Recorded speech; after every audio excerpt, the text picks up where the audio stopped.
Hello friends, welcome back. हम लोगों के कल के वीडियो में हम लोग रामसार साइट्स के लोकेशन वाइज उनको स्टडी कर रहे थे और ये भी स्टडी करते जा रहे थे साथ ही साथ कि ये न्यूज़पेपर में या करंट अफेयर्स में किस कंटेक्स्ट की वजह से आया हुआ है। तो हमारे उसी डिस्कशन को कंटिन्यू करते हुए हम लोग गंगा और इंडस बेसिन के रामसार साइट्स को कवर करते चलेंगे। आगे बढ़ने से पहले हम लोग कल के क्वेश्चन को एक बार रिविजिट कर लेते हैं। The question was consider the following statements about Wular lake. मतलब वुलर लेक जो जम्मू एंड कश्मीर की रामसार साइट है झेलम नदी पर, इसके बारे में कौन सा स्टेटमेंट करेक्ट है। It is a lake formed due to crashing of a meteor. ये स्टेटमेंट वुलर लेक के बारे में गलत है। ये एक टेक्टोनिक लेक है। और second statement, it is covered under Ramsar convention, यहां तक तो ये स्टेटमेंट बिल्कुल सही था।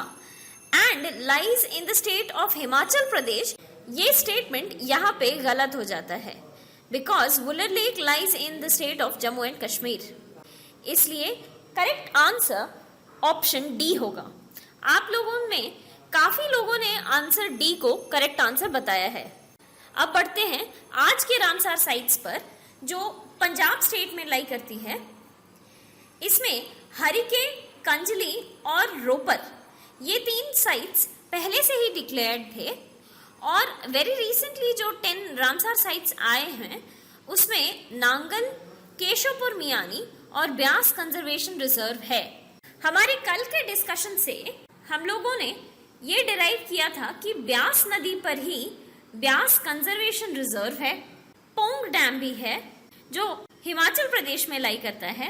केशवपुर मियानी भी रामसार साइट ब्यास नदी पर ही है और कंजली वेटलैंड भी ब्यास नदी पर ही लाई करता है।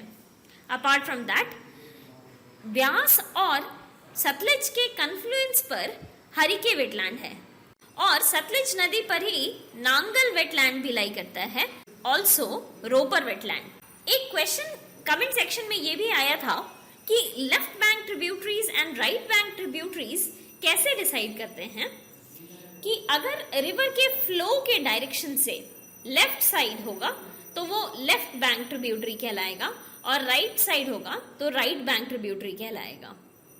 क्योंकि गंगा रिवर इस डायरेक्शन में बहती है तो हम लोग उसके लेफ्ट बैंक ट्रिब्यूटरीज को फ्लो के डायरेक्शन के लेफ्ट समझेंगे और इंडस रिवर इस डायरेक्शन में बहती है तो इसके फ्लो के एंगल में लेफ्ट नॉर्थ साइड होगा और राइट साउथ साइड। अब बढ़ते हैं ये सारे वेटलैंड्स न्यूज में क्यों थे या कौन कौन से वेटलैंड्स न्यूज में चल रहे थे। हमारा पहला वेटलैंड है हरिके वेटलैंड, जिसमें कि एम्फीबियस व्हीकल। एम्फीबियस टर्म का ही मतलब होता है वैसी चीजें जो जमीन की सतह और पानी दोनों में सरवाइव कर सकती है। तो अगर हम लोग एम्फीबियस व्हीकल की बात कर रहे हैं तो ये व्हीकल जमीन और पानी दोनों में एक साथ सरवाइव कर सकती है या चल सकती है। हरिके वेटलैंड में ये व्हीकल इंट्रोड्यूस किया गया है for eco tourism purpose. Harike wetland एक और वजह से न्यूज में था क्योंकि यहाँ घड़ियाल का री इंट्रोडक्शन प्रोग्राम चल रहा है। अब आप हमें कमेंट सेक्शन में ये लिख करके बताइए कि IUCN के हिसाब से घड़ियाल का क्या स्टेटस है। सेकंड वेटलैंड जो हमारे लिस्ट में है वो है कंजली वेटलैंड, जो वाटर हायसिंथ के थ्रेट की वजह से न्यूज में था। ये एक मैन मेड वेटलैंड है और ये बियन रिवर पर है जो खुद ही ब्यास रिवर की एक ट्रिब्यूटरी है। कंजली वेटलैंड को वाइल्ड लाइफ कंजर्वेशन रिजर्व का दर्जा मिला है on the occasion of 550th birth anniversary of Guru Nanak Dev. इसके बाद नांगल वेटलैंड आता है जो न्यूज में नहीं चल रहा था, लेकिन ये फेमस है इंडियन पैंगोलिन्स एंड इजिप्शियन वल्चर के लिए। ये जो भी स्पीशीज हम लोग पढ़ रहे हैं ये IUCN के रेड लिस्ट में लाई करता है, इसलिए इसका कंजर्वेशन स्टेटस आप लोग एक बार IUCN के वेबसाइट पर जरूर विजिट कीजिए। इसके बाद केशवपुर मियानी भी न्यूज में नहीं चल रहा था अदर देन दिस इंफॉर्मेशन कि 10 नए वेटलैंड्स में केशवपुर का नाम आया है। रोपर एक मैन मेड वेटलैंड है और रिवर वाइज हम लोगों ने देख लिया था कि वो सतलुज नदी पर लाई करता है। ब्यास कंजर्वेशन रिजर्व भी घड़ियाल के री इंट्रोडक्शन प्रोग्राम के लिए न्यूज में चल रहा था। इस मैप में जो 10 नए वेटलैंड्स हैं वो प्लॉटेड नहीं हैं, सो आई वुड रिक्वेस्ट यू कि आप एक इंडिया का मैप लेकर के सारे रामसार साइट्स को उसमें प्लॉट कीजिए। हमारा अगला list of Ramsar sites Rajasthan से बिगिन करता है, जिसमें सांबर लेक बहुत ज्यादा न्यूज में था। This was in news because of avian botulism. Avian botulism एक बीमारी है फॉर एवियन स्पीशीज, मतलब एव्स, उड़ने वाले स्पीशीज के लिए, which is caused by bacterium botulinum. So ये एक बैक्टीरियल डिजीज है। इसकी वजह से एक न्यूरोमस्कुलर इलनेस आता है। इसका मतलब उस एव स्पीशीज के नर्व्स अफेक्ट होते हैं और वो सही तरीके से फंक्शन नहीं कर पाते हैं। यही सांबर लेक न्यूज में चल रहा था क्योंकि गवर्नमेंट प्लान कर रही है एक 4 gigawatt ultra mega solar power plant यहाँ पे इस्टेब्लिश करने की, जो इसके ऑलरेडी ड्विंडलिंग कंडीशन में काफी हानिकारक होगा। एनजीटी ने सॉल्ट पैन का अलॉटमेंट फ्रॉम सांबर लेक को कैंसिल किया है, stating that it is against wetland conservation and management rules। मतलब सॉल्ट एक्सट्रैक्शन इस एरिया में इलीगली चलते चला जा रहा था। अगला रामसार साइट क्योलादेव है। वेरी इंपॉर्टेंटली अपने वल्चर पॉपुलेशन के लिए जाना जाता है। इंडिया में सबसे ज्यादा वल्चर का लॉस भी इसी रीजन में हुआ है और वल्चर के मरने की सबसे बड़ी वजह एक मेडिसिन है जो कैटल्स को फीड किया जाता है for pain relief, which is diclofenac. यही कैटल्स के कैराकास को खा करके वल्चर्स के नेक ड्रूप कर जाते हैं, मतलब गर्दन उनकी झुक जाती है और अदरवाइज किडनी फेलियर हो जाता है। इसलिए गवर्नमेंट ने इस मेडिसिन को बैन करके इसके रिप्लेसमेंट में मेलॉक्सिकैम इंट्रोड्यूस करवाया था to be used for cattles. अब आगे बढ़ते हैं हमारे रामसार साइट्स फ्रॉम यूपी से। इनमें से मेजॉरिटी न्यूज में नहीं चल रहे थे, अदर देन दिस कि ये 10 नए साइट्स में आते हैं।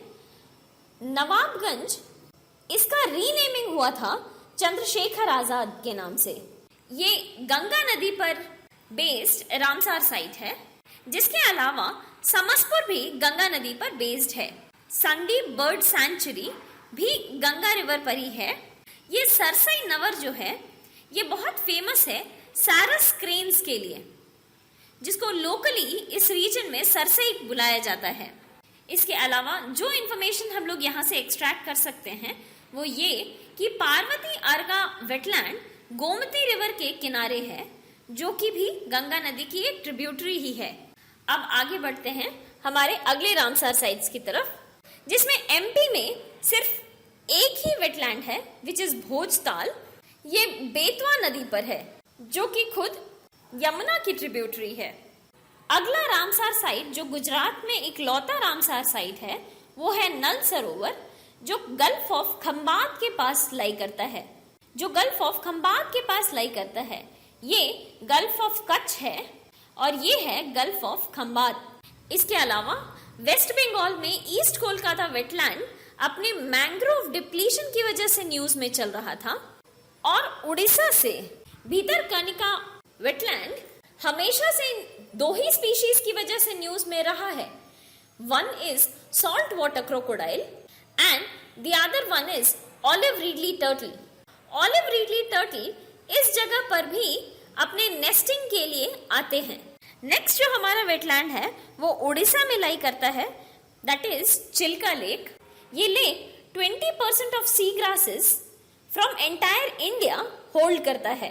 इसी लेक में नलबाना बर्ड सैंचुरी भी है, जो अपने माइग्रेटरी बर्ड्स के लिए जाना जाता है।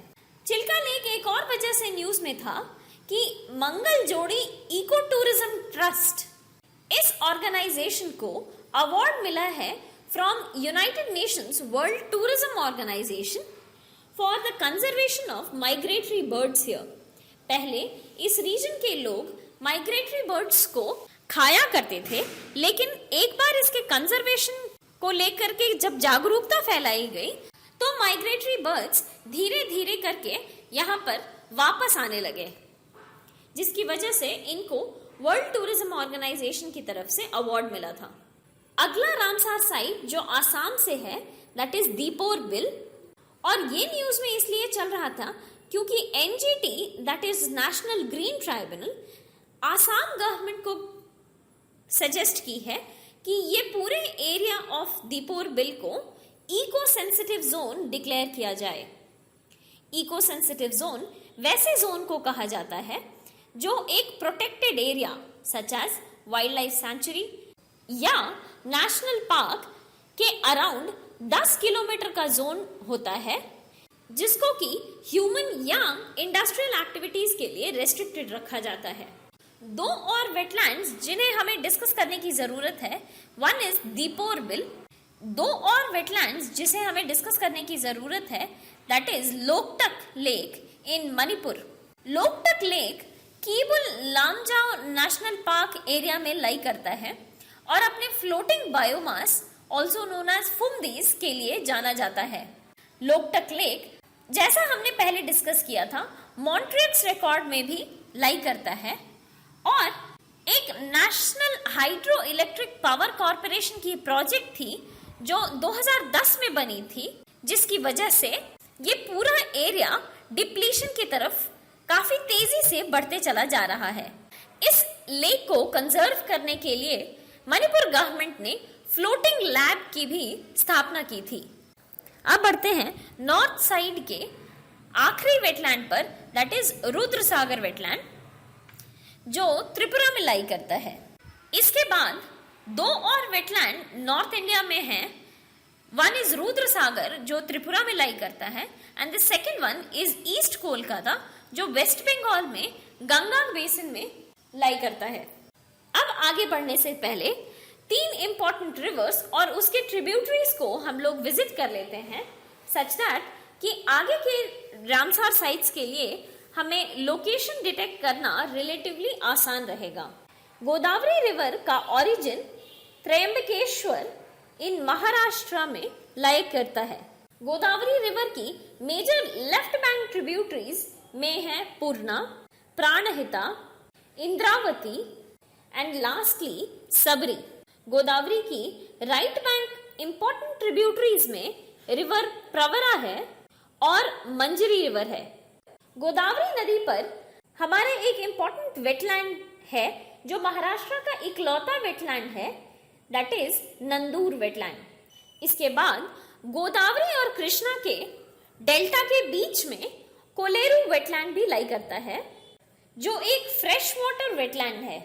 दो इंपॉर्टेंट नेशनल पार्क्स जो इस रीजन में बिलोंग करते हैं, वन इज प्राणहिता नदी पर प्राणहिता नेशनल पार्क और इंद्रावती पर इंद्रावती नेशनल पार्क। अब बढ़ते हैं कृष्णा नदी और उसके ट्रिब्यूटरीज पर, जिसका की ओरिजिन महाबलेश्वर इन महाराष्ट्र है। कृष्णा रिवर के मेजर लेफ्ट बैंक ट्रिब्यूटरीज हैं भीमा, मूसी, मुन्नेरू और पलेरू, और इसके मेजर राइट बैंक ट्रिब्यूटरीज में आती हैं तुंगभद्रा, कोयना, पंचगंगा, दूधगंगा और दो और rivers that is Ghataprabha and Malaprabha. जो भी रामसार साइट्स हम लोगों ने डिस्कस किया है उसमें से कोई भी कृष्णा रिवर पर या उसके ट्रिब्यूटरीज पर लाइन नहीं करती है, इसलिए रामसार साइट्स हम लोग इस स्लाइड में डिस्कस नहीं कर रहे हैं। लास्टली देखते हैं कावेरी रिवर और उसके ट्रिब्यूटरीज को एक बार।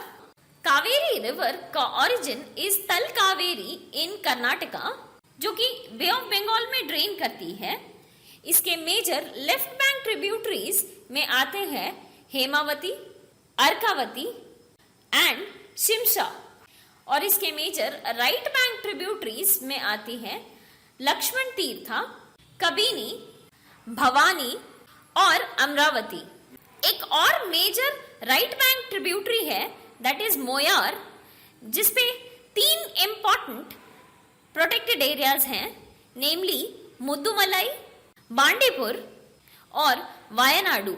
कावेरी रिवर भी अक्सर न्यूज में रहता है because of water distribution between the states of Karnataka and Tamil Nadu. हमारे अगले रामसार साइट पर, जो कि आंध्र प्रदेश में कोलेरू नेक के नाम से जाना जाता है, ये जो आप इमेज देख रहे हैं ये पुराना कोलेरू लेक का हालत था और ये जो शिफ्ट हुआ है वो इतना ज्यादा ड्राई हो चुका है क्योंकि amongst the challenges of wetlands एक बहुत इंपॉर्टेंट चैलेंज ये है कि वेटलैंड्स को भर करके मिट्टी से उस पूरे एरिया में कंस्ट्रक्शन कर दिया जा रहा है। So it is being used by the real estate business. Andhra Pradesh state में ही दो इंपॉर्टेंट प्रोजेक्ट्स को भी हम लोग रिविजिट कर लेते हैं। One is Kaleshwaram lift irrigation project, जो तेलंगाना के कुछ ड्राई एरियाज में वाटर सप्लाई करेगा, and the second one is Pattiseema lift irrigation project, जिसको कि पोलावरम प्रोजेक्ट के भी नाम से जाना जाता है। ये बेसिकली कृष्णा और गोदावरी रिवर्स को लिंक करेगा। हमारा अगला Ramsar site is तमिलनाडु's point Calimere, जो कि तमिलनाडु के नदर्न मोस्ट टिप पर लाई करता है। ये लेक अपने माइग्रेटरी स्पीशीज के लिए जाना जाता है और लोकेशन वाइज ये पार्क स्ट्रेट के पास लाई करता है। Finally coming to Kerala is Ashtamudi, Sasthamcotta and Vembanad, जिसमें वेम्बनाड लेक पंबा और पेरियार नदी पर बेस्ड है और सस्तमकोटा, सॉरी यहाँ एम मिस हो गया, और सस्तमकोटा एंड अष्टमुडी जो बिल्कुल आसपास में है, ये इसलिए न्यूज में है क्योंकि ये नेशनल वाटरवे 3 के जोन में लाई करता है। अब आपका टास्क ये है कि नेशनल वाटरवे 1 to 6, ऐसे तो हमारे पास टोटली 111 वाटरवेज हैं, लेकिन सिर्फ 1 to 6 ये पुराने 6 हैं। इनका जोन आप हमें कमेंट सेक्शन में लिख करके बताएं। ये Ashtamudi lake sustainable clam fishing के लिए जाना जाता है। क्लैम ऐसे शेल स्ट्रक्चर्स होते हैं जिसके अंदर के इस मीट को अलग अलग रेसिपीज में यूज किया जाता है। ये सर्टिफिकेशन अष्टमुडी को MSC नाम की एक ऑर्गेनाइजेशन ने दिया था। ये ऑर्गेनाइजेशन सी फूड के मार्केट का सस्टेनेबल यूज के लिए सर्टिफाई करती है। क्योंकि क्लैम एक सी फूड है और अष्टमुडी लेक में इसका सस्टेनेबल फिशिंग हो रहा है, इसलिए अष्टमुडी लेक को ये अवार्ड दिया गया है। अब बढ़ते हैं हमारे आज के क्वेश्चन पर। The question is Brazzaville declaration is related to which of the following? Brazzaville declaration इनमें से किससे रिलेटेड है?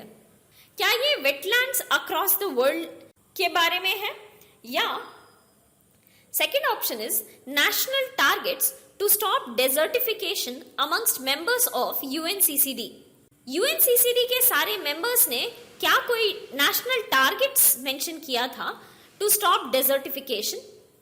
थर्ड ऑप्शन है to conserve the peatlands of tropical Africa, और फोर्थ ऑप्शन है a convention of South American countries to conserve Amazon forest. इस question का answer आप हमें कमेंट सेक्शन में लिख करके बताएं। हम लोग इस क्वेश्चन को नेक्स्ट वीडियो में फिर से डिस्कस करेंगे। Thank you so much and all the best.